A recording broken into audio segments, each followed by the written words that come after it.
धूपगुड़ी से आरजी कर लोग न्याय चाहते हैं। दोषी या दोषियों को शरण देने वाले आइए सभी का न्याय करें। दिन रात सार्वजनिक स्थिति। ये स्थिति प्रदर्शन आज दोपहर से शुरू हो गई है और कल शाम 4 बजे तक जारी रहेगी। हालांकि दोपहर से आसमान में बादल छा गए, दोपहर में बारिश शुरू हो गई।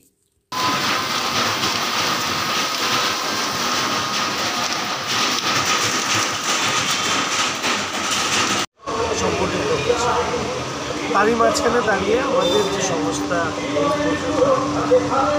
রংহীন ক্যানভাসের উদ্যোগে আমরা আজকে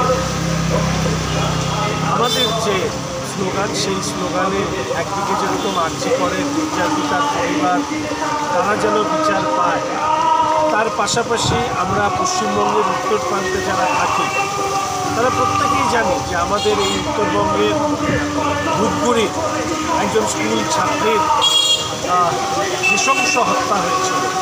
সালিশি সভার পরে তার বিবস্ত্র দেহ রেল লাইনের ধারে পাওয়া গিয়েছিল। আমার এই শহরের মাটিগাড়াতে আবার স্কুল পোশাক পরা এক ছাত্রী তার উপরে শারীরিক অত্যাচার এবং হত্যার সংগঠিত। আপনারা জানেন ঠিক একইভাবে কালিয়াগঞ্জে সেখানেও একজন স্কুল ছাত্রীর মৃতদেহ উদ্ধার এবং পরবর্তীকালে পুলিশ প্রায় বিবস্ত্র অবস্থায় সেই মৃতদেহকে টানতে নিয়ে যাচ্ছে। সাম্প্রতিক অতীতে কামদুনি থেকে এই আর্যিকর পর্যন্ত এ ধরনের অসংখ্য ঘটনায় আমরা দেখেছি যে অপরাধীরা তারা খোলা হাওয়ায় ঘুরে বেড়াচ্ছে।